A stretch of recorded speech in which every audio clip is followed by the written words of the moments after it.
Welcome back to Royal Chronicles, the channel where history is made, and we make sure you don't miss a single moment of it.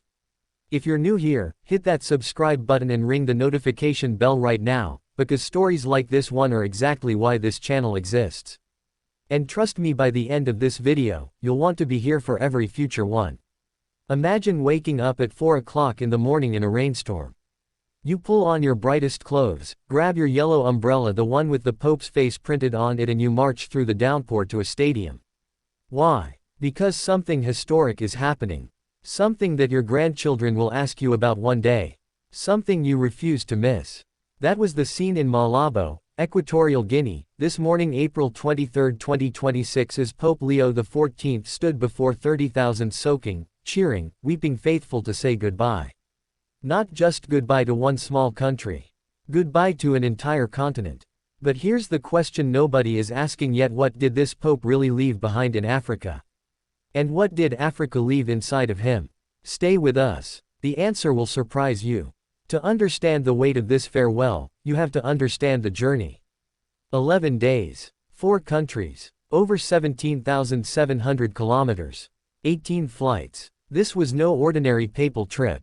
This was Pope Leo XIV, the first American-born pope in the history of the Catholic Church, making his first ever visit to Africa, and he did it in a way that no one expected. It began in Algeria, a country that is 99% Muslim, where no pope had ever set foot before.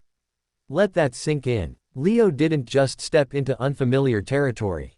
He stepped into history. And he did it deliberately, tracing the footsteps of St. Augustine, the legendary church father born in North Africa over 1,600 years ago. As a member of the Augustinian order, this visit was deeply personal for Leo.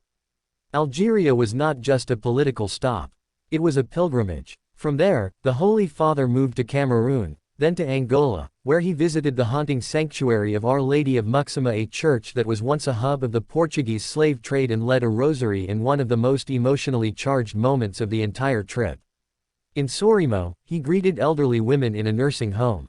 In Luanda, he addressed a nation wrestling with corruption and human rights abuses, calling for hope and reconciliation.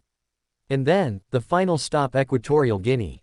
This tiny oil-rich nation on Africa's west coast is home to just 2 million people, yet it carries a significance far beyond its size.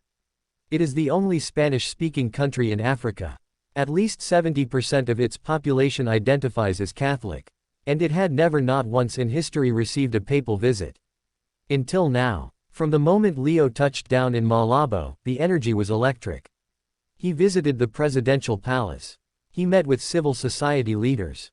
He sat with students at the Leo XIV campus of the National University, yes, named after him.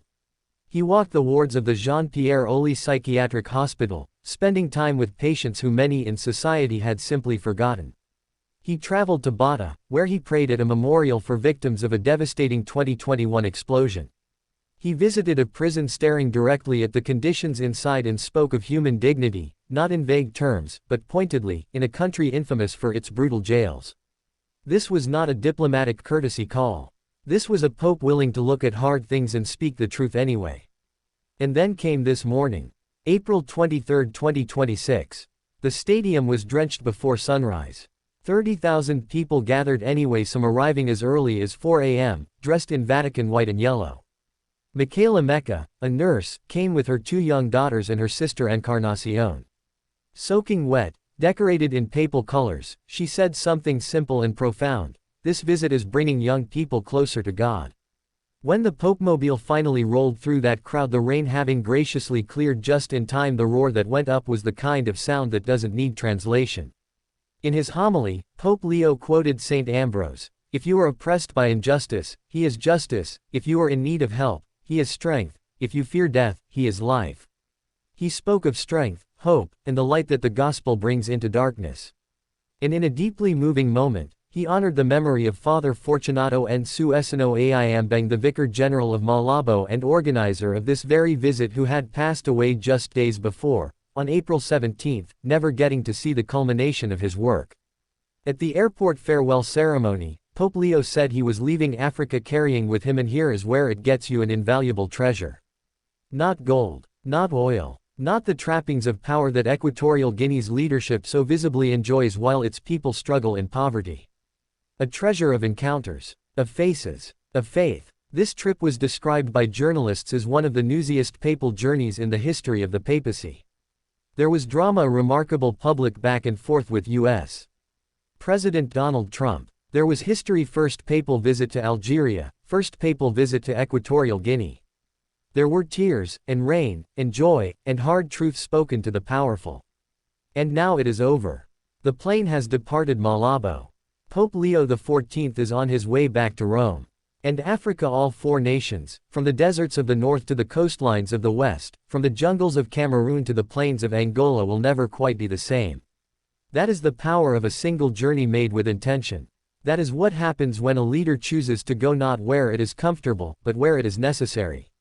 Here on Royal Chronicles, we believe every story like this one deserves to be told fully, deeply, and without shortcuts. If this video moved you or informed you or made you think, please like it, share it with someone who needs to hear it, and subscribe so you never miss what comes next. Because the world keeps moving.